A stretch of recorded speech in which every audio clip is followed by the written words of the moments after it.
an original story narrated exclusively for Love Written in Silence. Marianne Ashford's fingers trembled as she adjusted the silver tray, her reflection distorted in its polished surface, a ghost in her own home. Through the crack in the ballroom door, she watched elegant couples twirl beneath crystal chandeliers, while she remained hidden in shadows.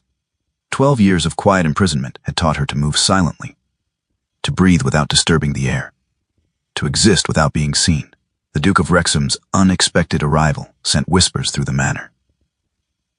His tall figure cutting through the crowd with purpose, his eyes somehow finding hers across the forbidden distance between servant and nobility. When their gazes locked, Marianne felt something awaken inside her chest, a dormant ember of the person she'd been forced to forget. The east wing of Ashford Manor had not seen proper heat in 12 winters. Marianne Ashford had learned to navigate its particular coldness.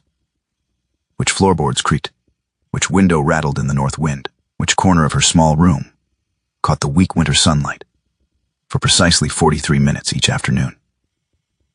These were the measurements of her existence. At 22, she lived as neither family nor servant. Lady Ashford, her father's second wife, had engineered this peculiar status with meticulous care after his death. The process of erasure had been gradual, almost gentle in its methodical cruelty. First, Marianne's portrait disappeared from the main hall, then her place at the dining table. Finally, her name itself became something rarely spoken aloud. "You should be grateful," Lady Ashford would say during her infrequent visits to the East Wing. "Many girls in your position would find themselves in far less comfortable circumstances. No dowry, no connections of consequence. What else could become of you?" Marianne had learned to nod and lower her eyes. "Yes, stepmother." The abandoned music room became her sanctuary. Its piano, slightly out of tune, but still playable, was her only real companion. She would play softly, her fingers finding melodies her father had taught her, careful that the sound wouldn't travel to the main house. The room's windows faced the woods rather than the garden, ensuring her privacy. Mrs. Green, the housekeeper, was the only one who acknowledged her existence with any warmth. She would bring extra blankets when the winter grew harsh, and occasionally smuggle books from the main library. "Your father would be heartbroken to see what's become of you," Mrs. Green had whispered once, quickly looking over her shoulder. "He loved you so." Marianne had simply nodded. Speaking of her father hurt too much. She remembered him vividly, his kind eyes, his patient hands guiding hers across piano keys, his voice warm with pride. "Music is the language of the soul, Mari," he would say. She played to keep that voice alive, even as the rest of the house conspired to forget it. Her stepsister Eleanor, 3 years younger and the image of her mother, had been instructed to treat Marianne with polite indifference. Sometimes Marianne caught a glimpse of the little girl who had once followed her around the gardens, begging for stories. But Lady Ashford's influence was absolute, and Eleanor had learned her lessons well. The summons came on a bitter December morning. Mrs. Green appeared at Marianne's door, her expression unreadable. "Lady Ashford requires your presence in the morning room," she said, her voice carefully neutral. Marianne followed, her heart quickening. She couldn't remember the last time she had been formally summoned. The main house felt foreign, too warm, too bright, too alive, with preparations for the upcoming Christmas festivities. Lady Ashford sat at her writing desk, not bothering to look up when Marianne entered. At 45, she remained striking, her posture perfect, her dark hair showing only the faintest threads of silver. "We are hosting a Christmas ball," she announced, finally raising her eyes. "The first since your father's passing. Eleanor will be formally introduced to society." Marianne stood silently, unsure why this concerned her. "We find ourselves short-staffed for such an important occasion," Lady Ashford continued. "Mrs. Green informs me that you are capable." Understanding dawned slowly. "You wish me to serve at the ball. Is that a problem?" Lady Ashford's voice carried a warning. Marianne thought of her father's house, now filled with strangers, who would not know her name. She thought of Eleanor, stepping into society in a gown that would have been selected with painstaking care. She thought of herself, invisible for so long that perhaps this was merely the natural conclusion. "No, stepmother, no problem. Mrs. Green will instruct you on your duties. You will wear the appropriate uniform. And Marianne," Lady Ashford's eyes narrowed slightly, "you will remember your place." The days before the ball passed in a blur of activity. Marianne was assigned to help with preparations, polishing silver, arranging flowers, dusting chandeliers that had remained covered for years. The work was exhausting, but oddly satisfying. For the first time in years, she moved through the main house without feeling like an intruder. Mrs. Green provided a plain black dress with white collar and cuffs. "It's not right," the housekeeper muttered as she helped Marianne try it on. "Your mother would turn in her grave." "My mother would understand practicality," Marianne replied softly, "and this is practical." The night before the ball, Marianne slipped into the music room. Her fingers found a gentle melody, something her father had composed for her mother long ago. She played it softly, a private rebellion. "Miss Marianne?" She turned to find Mrs. Green in the doorway, a small package in her hands. "I found this," the housekeeper said, stepping forward. "It was your mother's." Inside the package was a simple silver hairpin with a small pearl. Nothing ostentatious, nothing that would draw attention, but undeniably fine. "I can't wear this tomorrow," Marianne whispered. "Not where anyone can see," Mrs. Green agreed. "But perhaps under your cap. Sometimes we carry our truths hidden, but they remain truths nonetheless." On the morning of the ball, Marianne pinned her hair severely and tucked her mother's hairpin beneath the starched white cap. She studied her reflection in the cracked mirror of her room. The young woman who stared back seemed a stranger. Neither the daughter of the house, nor truly a servant. Someone in between worlds, belonging nowhere. "Remember," she whispered to herself, "this house was once your home too." She took a deep breath and stepped out of her room, ready to serve at the Christmas ball where, for the first time in 12 years, the Ashford Manor would open its doors to society. And among those guests would be the Duke of Wrexham, though Marianne had no way of knowing how his arrival would change everything. The ballroom of Ashford Manor blazed with light. Hundreds of candles reflected in gilt-framed mirrors, creating the illusion of endless illumination. Marianne moved efficiently between guests, her silver tray balanced perfectly as she offered champagne. She had mastered the art of invisibility long before this night, eyes downcast, movements fluid and unobtrusive, presence acknowledged only when needed. From the servant's position, she observed Eleanor's entrance. Her stepsister looked radiant in pale blue silk, her golden hair arranged with fresh flowers. Lady Ashford stood nearby, pride evident in her posture, as she introduced Eleanor to eligible gentlemen and their approving mothers. "The Duke of Wrexham," announced the butler at the entrance, his voice carrying over the gentle music and conversation. A ripple of interest moved through the crowd. Marianne cut her circuit with the tray, but curiosity made her glance toward the entrance. The Duke stood tall and imposing in the doorway, his formal attire impeccable, his expression reserved. At 35, Arthur Blackwood, Duke of Wrexham, carried his title with an understated dignity that commanded attention without seeking it. Lady Ashford moved immediately to greet him, drawing Eleanor forward. Marianne watched the formal introductions, the practiced curtsy of her stepsister, the Duke's polite bow. His face revealed nothing of his thoughts, as he accepted Lady Ashford's effusive welcome. Throughout the evening, Marianne observed him from her peripheral vision. Unlike many of the gentlemen present, he did not drink excessively or laugh too loudly.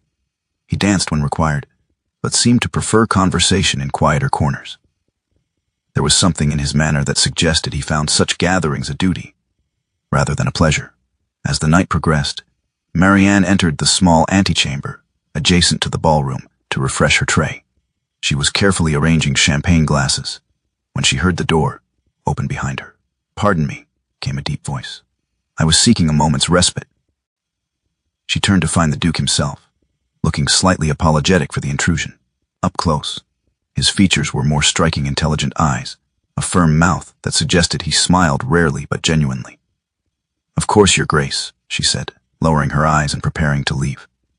"No need to depart on my account," his tone surprisingly gentle. "I merely wished to escape the matchmaking mothers for a moment." Something in his manner, the lack of dismissal in his voice, perhaps, made Marianne pause. "They can be rather persistent, I imagine." A flicker of surprise crossed his face at her response. Servants didn't typically engage in conversation. "Indeed," he replied after a moment, "particularly when one has remained unwed for what society deems an unreasonable period." Marianne arranged the last glass on her tray. Perhaps society should concern itself with more meaningful matters. The moment the words left her mouth, she regretted them. It wasn't her place to offer opinions to a duke. But instead of offense, she saw curiosity in his expression. A refreshing perspective, he said quietly. May I ask your name? The question startled her. No guest had asked her name in years. Marianne, she answered simply, omitting her surname. He nodded, studying her with increasing interest. You speak like someone educated, Marianne. My father believed in education, Your Grace. She lifted the tray, preparing to return to her duties. And who was your father? The candlelight caught the side of her face as she hesitated. He loved music, she said finally, avoiding the direct question. If you'll excuse me, I must return to the ballroom. The Duke stepped aside, but his gaze followed her as she moved toward the door. You seem out of place here, he observed. Marianne paused at the threshold. We all play the roles assigned to us, Your Grace, she said softly, then slipped back into the crowded ballroom. Throughout the remainder of the evening, she felt his eyes finding her, occasionally across the room. Not in the way gentlemen sometimes looked at serving girls. There was no impropriety in his gaze. Rather, he seemed to be solving a puzzle. Near midnight, as she passed with a tray of sweetmeats, she overheard Lady Ashford speaking to another matron. The Duke seems most impressed with Eleanor, Lady Ashford said, satisfaction evident in her voice.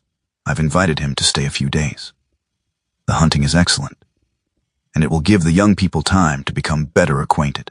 Marianne moved on, her face betraying nothing. The thought of the Duke remaining at Ashford Manor stirred an unexpected anxiety. His presence seemed to disturb the careful balance she had maintained for years.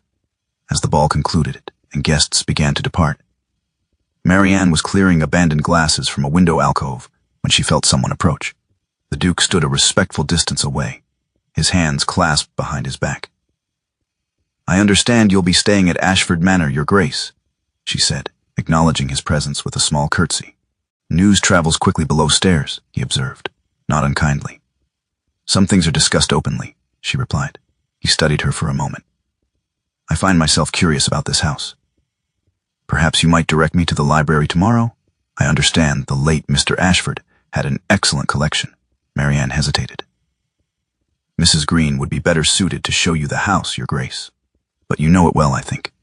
His voice was quiet, his eyes intent on her face. Before she could respond, Lady Ashford appeared, smiling broadly. Ah, Your Grace. I hope everything has been to your satisfaction. Perfectly so, Lady Ashford, he replied smoothly, his manner shifting to formal politeness. I was just commenting on the excellent service. Lady Ashford barely glanced at Marianne. Yes, we've trained the staff well. Now shall we discuss tomorrow's riding plans? Eleanor is an accomplished horsewoman. As they walked away, the Duke glanced back once. In that brief look, Marianne felt something shift, as though a door long closed had been discovered, its lock not quite as secure as everyone had believed. 3 days after the Christmas ball, Marianne returned to her routine in the East Wing.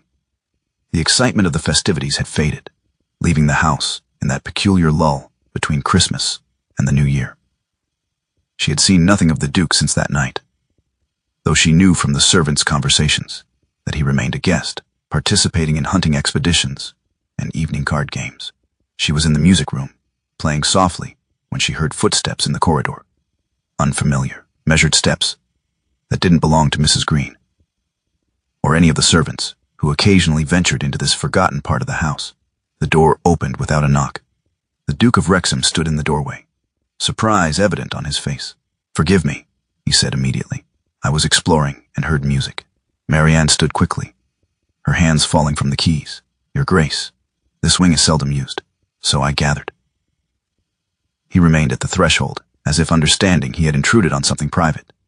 I didn't expect to find a music room here, nor to find you in it. She smoothed her simple dress, acutely aware of her informal appearance. I come here sometimes to practice. You play beautifully. He gestured toward the piano. That was Beethoven's Moonlight Sonata, but with a variation I've not heard before. Surprise flickered across her face. You know music, Your Grace. I studied it in my youth. A shadow passed briefly over his features, though I seldom play now. He stepped into the room, his gaze taking in the sheet music, the worn bench, the faded curtains. This room has been used regularly, despite its condition. It's quiet here, she said simply. The Duke moved to the piano, running his fingers lightly over the wood.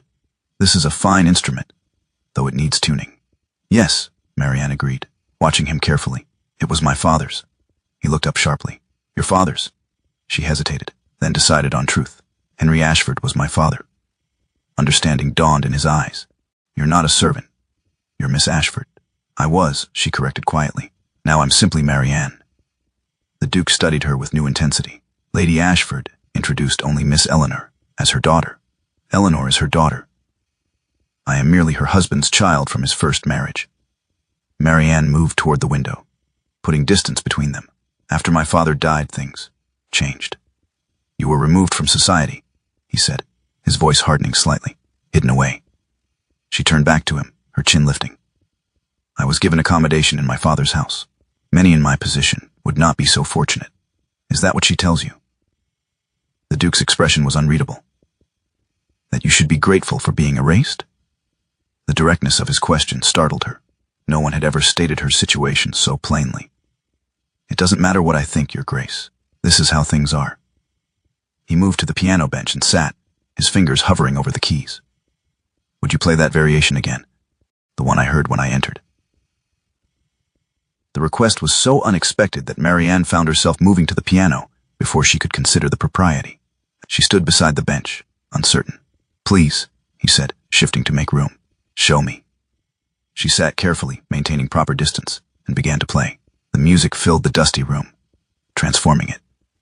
Her fingers moved with confidence, finding the notes that had become her private language over the years.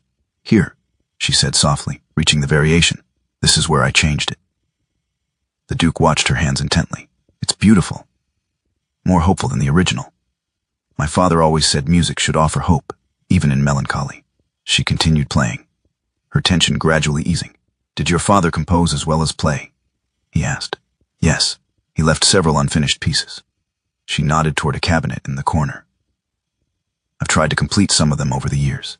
The Duke was silent for a moment, listening as she finished the piece. When the last note faded, he spoke quietly. Would you show me one of his compositions? Marianne hesitated, then stood and went to the cabinet. She returned with several yellowed sheets of music. This was the last one he was working on before he fell ill. The Duke examined the notation carefully. May I? He asked, gesturing to the piano. She nodded, moving aside to give him room. His fingers touched the keys with surprising gentleness, bringing her father's music to life.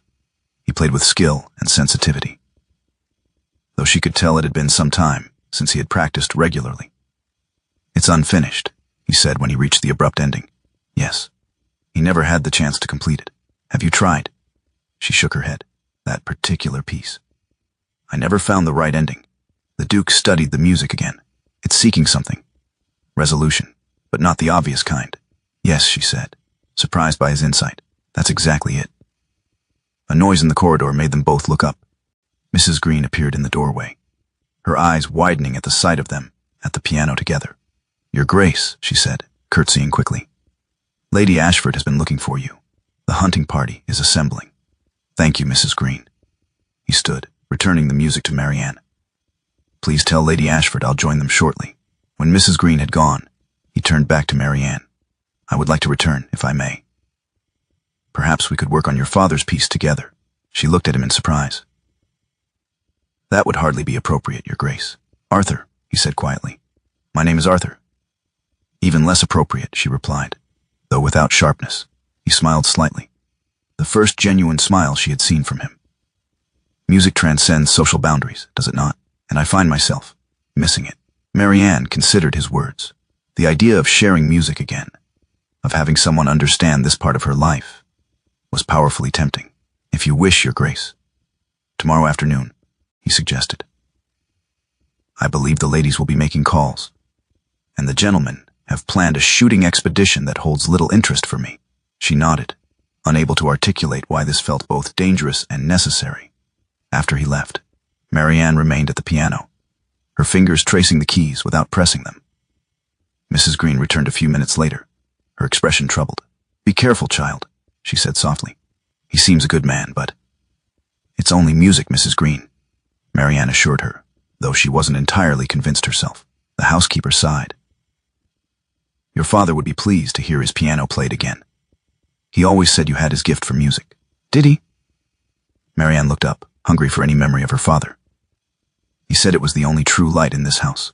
Mrs. Green patted her hand gently. Some lights can't be extinguished, no matter how hard others try. For 2 weeks they met in the music room, whenever the Duke could excuse himself from the holiday activities. Their collaboration began tentatively. He would suggest a phrase. She would offer a variation. Gradually, the awkwardness between them dissolved into a shared language of notes and rhythms. Your father had an unusual approach to harmony, Arthur observed one afternoon as they worked on extending a difficult passage. He believed in finding beauty in unexpected places. Marianne replied, her fingers demonstrating a minor chord that somehow resolved into something hopeful. These hours became precious to her moments, when she existed not as the forgotten daughter or the silent servant, but simply as herself. The Duke, too, seemed to shed some of his reserve in the music room, occasionally sharing stories of his own musical education. Why did you stop playing? She asked him once, his hand still on the keys. My wife loved music, he said after a pause. After she died, I couldn't bear it. I'm sorry, Marianne said softly. It was 5 years ago. He touched a single key, the note hanging between them. This is the first time I've played since then. The intimacy of this confession lingered in the air. Marianne felt the weight of it, that he had chosen to break his silence here, with her. One gray afternoon, Marianne was returning from the kitchen with a cup of tea when she passed the partially open door of the morning room. Inside, she could see Lady Ashford and the Duke seated close together, speaking in low, serious tones. Eleanor is young, certainly, but she has been raised to manage a household of consequence, Lady Ashford was saying. Her dowry is substantial, and her connections impeccable. I don't doubt Miss Eleanor's qualities, the Duke replied, his voice measured. Then we may hope for an announcement before you depart, Lady Ashford pressed. The match would be most advantageous. Marianne stepped back from the door, a cold feeling spreading through her chest. Of course. This had been Lady Ashford's intention all along. The Christmas ball, the extended invitation to stay at Ashford Manor, all designed to secure a ducal match for Eleanor. She moved away silently, the tea forgotten in her hand. How foolish she had been to think their musical interludes meant anything beyond passing entertainment for a bored aristocrat. Once married to Eleanor, he would become part of the family that had erased her. That evening, she did not go to the music room, nor the next day. When Mrs. Green came to inquire, Marianne claimed a headache. He asked after you, the housekeeper said, studying her face, seemed concerned. Please tell His Grace I'm indisposed, Marianne replied, turning away to hide her expression. Mrs. Green sighed heavily. Child, what happened? Nothing happened. Nothing could happen. Marianne stared out at the winter landscape. I simply remembered my place. 3 days passed. On the 4th, Mrs. Green appeared at her door with an unusual expression, part concern, part satisfaction.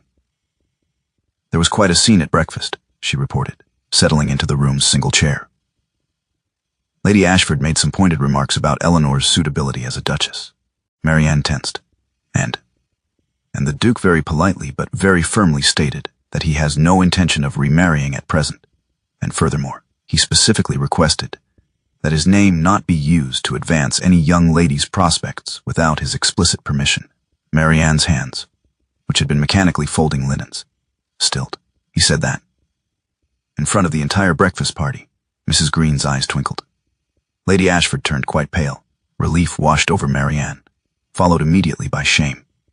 She had misjudged him, assuming his intentions aligned with her stepmother's schemes. There's more, Mrs. Green continued. He asked about you, about your history in this house. I told him what I could. She leaned forward. I told him about your father's will, how it provided for you until marriage or your 25th birthday, how Lady Ashford found ways to reinterpret those provisions. Mrs. Green, you shouldn't have. Someone should have spoken years ago, the housekeeper interrupted firmly. Your father never intended for you to be treated this way. His music was the only light in this house, he used to say. And you were the light in his life. Tears pricked at Marianne's eyes. It doesn't matter now, doesn't it? Mrs. Green stood. The Duke leaves tomorrow. He asked me to give you this. She handed Marianne a folded note. Inside, written in a strong, clear hand, was a simple message. The music room, 4 o'clock, please. After Mrs. Green left, Marianne sat for a long time with the note in her hands. Part of her wanted to go, to explain her absence, to see him once more before he departed. Another part, the part that had learned caution through years of quiet erasure, warned against it. As the afternoon light began to fade, she made her decision, not based on what he might offer or what he might think, but on what she needed to reclaim for herself. She would go to the music room, not for him, but for herself, for the father who had loved her, for the music that had sustained her, for the person she had been before she learned to make herself small. As she prepared to leave her room, she caught sight of her reflection in the small mirror. The woman who looked back at her seemed different somehow, less a shadow, more a person with substance and will. Before any rescue, she whispered to herself, I need to remember how to exist. A year passed. The seasons turned from winter's grip to spring's renewal, through summer's warmth and autumn's golden melancholy, until winter returned to Ashford Manor. The Duke had left as planned the day after their missed meeting. Marianne had gone to the music room at the appointed time. But whether he had come and gone or never arrived at all, she never knew. Yet something had changed within her after that day. Slowly, deliberately, she began to reclaim small territories of her former life. She took meals in the small breakfast room rather than her chamber. She walked the grounds daily, regardless of weather. She spoke when spoken to, no longer waiting for permission to exist. Lady Ashford noticed these subtle rebellions, but found herself strangely powerless to counter them. There was a quiet determination in her stepdaughter now, a certainty that seemed impervious to cutting remarks or cold dismissals. When the invitations for the Christmas ball went out again, Marianne learned of it not through whispers, but because she was present when Lady Ashford discussed the arrangements. I suppose you'll want to help with the preparations again, Lady Ashford said, her tone suggesting this was a concession rather than a request. Yes, Marianne replied simply, I would. As the day approached, rumors circulated below stairs that the Duke of Wrexham had accepted the invitation. Eleanor, now 20, was still unmarried, though she had received several respectable offers during the London season.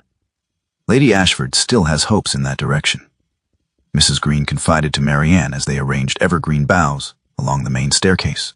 Marianne nodded, her expression revealing nothing. Eleanor would make a suitable duchess. The housekeeper studied her face. You've changed this past year. Have I? You stand straighter. You look people in the eye. Mrs. Green smiled slightly. You remind me of your father. The night of the ball arrived, crisp and clear, stars sharp against the black December sky. Unlike the previous year, Marianne was not dressed as a servant. She wore a simple gray dress, modest but undeniably that of a gentlewoman. Her hair was arranged simply, adorned only with her mother's pearl pin, now worn visibly. Lady Ashford had protested this development, but Marianne had quietly pointed out that the terms of her father's will entitled her to appropriate clothing and a place in the household until her 25th birthday or marriage. When her stepmother had demanded to see this provision, Marianne had calmly recited the relevant passage from memory. She did not join the receiving line, nor was she formally presented to the guests. Instead, she moved through the edges of the gathering, occasionally exchanging words with older guests who remembered her father. The Duke's arrival caused the same stir as the previous year. He greeted Lady Ashford and Eleanor with perfect courtesy, then scanned the room as if searching for someone. When his eyes found Marianne, a subtle change came over his expression. Recognition, followed by something warmer. As the evening progressed, she felt his awareness of her, though they did not speak. He danced with Eleanor once, conversed with the gentleman about politics and hunting, performed all the expected social rituals with impeccable manners. It was during a lull in the music, as servants circulated with refreshments, that he finally approached her. She stood near a window, watching snow begin to fall outside. Miss Ashford, he said quietly. She turned, meeting his gaze directly. Your Grace, you look well. His eyes took in her altered appearance, the subtle differences in her bearing. Thank you, as do you. A moment of silence stretched between them, filled with unspoken questions. I came to the music room that day, he said finally. As did I, she replied, though perhaps not at the same hour. Understanding passed between them. A recognition of the near miss. The connection almost formed. "I've thought often of your father's unfinished composition," he said. "Have you completed it?" she asked. "No." His eyes held hers steadily. Some pieces require collaboration to find their true ending. Before she could respond, he glanced toward the center of the room, where Lady Ashford was watching them with poorly concealed displeasure. Then, with deliberate purpose, he extended his hand. "Would you do me the honor of this dance, Miss Ashford?" The request silenced the nearest conversations. Marianne felt the weight of eyes turning toward them, the ripple of surprise moving through the gathering. "Your Grace," she began, hesitant not for her sake but for his. "Perhaps you don't understand what you're asking." "I understand perfectly," he replied, his hand remaining extended. "I am asking the daughter of this house to dance with me." The simple declaration, spoken clearly enough to be heard by those nearby, fell into the room like a stone into still water. Marianne saw Lady Ashford's face pale, saw Eleanor's eyes widen, saw the confused glances exchanged by guests who had been told there was only one Ashford daughter. She placed her hand in his. "Then I accept." He led her to the center of the floor as the musicians, after a moment's hesitation, began to play. They moved together with formal precision, maintaining proper distance, speaking not a word. Yet in that silence was a declaration. He had named her, recognized her, restored her to visibility, as they turned beneath the chandeliers. Marianne caught sight of a small circle of melting snow on the windowsill where she had stood earlier. Like that snow, something frozen within her was finally thawing, drop by silent drop. Spring came early to Ashford Manor. February brought unexpected warmth, melting the last of the winter snow and coaxing early crocuses from the earth. The east wing, for so long a cold and forgotten corner of the house, had undergone a transformation. The windows gleamed. The floors had been polished, and fresh paint brightened the walls. Most significant was the change in the music room. The piano had been professionally tuned, the curtains replaced, the furniture restored. Morning light streamed through clean windows, falling across the instrument where Marianne sat, her fingers moving confidently over the keys. The Christmas ball had marked a turning point. The Duke's public acknowledgement of her identity had forced Lady Ashford to acknowledge her stepdaughter's existence. However reluctantly, questions had been asked, explanations demanded. In the aftermath, certain truths had emerged that could no longer be ignored. The Duke had departed the day after the ball, but had returned frequently in the months since. Each visit included time in the music room, where he and Marianne continued their work on her father's unfinished composition. What had begun as a musical collaboration had evolved into something deeper, a partnership of minds, and increasingly, of hearts. Today he was expected again. Marianne played softly, working through a difficult passage they had been struggling to resolve. The door opened quietly, and she looked up to find him standing there, watching her with undisguised admiration. "You've solved it," he said, moving to join her at the piano. "I think so." She shifted to make room for him on the bench. "Listen." She played the section again, demonstrating how she had found a way to bridge the gap between her father's original notes and the conclusion they had been seeking. "It's perfect," he said when she finished. "It honors his intention while finding its own voice. Like a conversation between past and present," she agreed. They worked together for the next hour, refining and polishing, until the piece flowed seamlessly from beginning to end. When the final notes faded, they sat in companionable silence, both aware of what they had accomplished. "It's finished," she said softly. "Yes." He turned slightly to face her. "Marianne, there's something I must ask you." She met his gaze steadily. The past months had taught her to trust not only him but herself. "Yes, Arthur." "Your circumstances have changed since Christmas," he began carefully.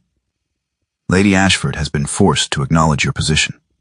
Your future is more secure, thanks in no small part to you," she acknowledged. He shook his head. "You reclaimed your place before I returned. I merely provided an opportunity for public recognition of what you had already accomplished." Sunlight caught the side of his face, illuminating the earnestness in his expression. Outside, melting snow dripped from the eaves, marking the passage of time with gentle persistence. "What I wish to ask," he continued, "is whether you might consider a future that extends beyond Ashford Manor." Marianne's hands rested lightly on the keys, not pressing them.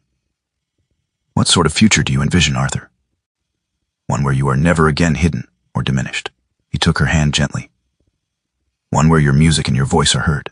One that we might build together, as equal partners. She studied their joined hands. A duchess is expected to fulfill certain roles, maintain certain appearances. Yes, he agreed. But a wife, my wife, would be expected first and foremost to be herself. The woman I have come to admire and love is not one who disappears into a title or a role. The word love hung in the air between them, neither rushed nor withheld, but offered as simply as a musical note, true and resonant. I don't seek rescue, she said quietly. I've learned to stand on my own. I know. His smile was gentle. That's precisely why I'm asking, not to save you, but to walk beside you. Marianne considered his words. The past year had taught her that freedom came not from escape, but from claiming one's rightful place, one's voice, one's truth. She had done that here, in the house that had both imprisoned and sheltered her. Yes, she said finally, her voice steady. I will marry you, Arthur. Not as a refuge from this place, but as a choice to build something new. His face brightened with joy, though his manner remained characteristically reserved. He reached into his pocket and withdrew a small velvet box.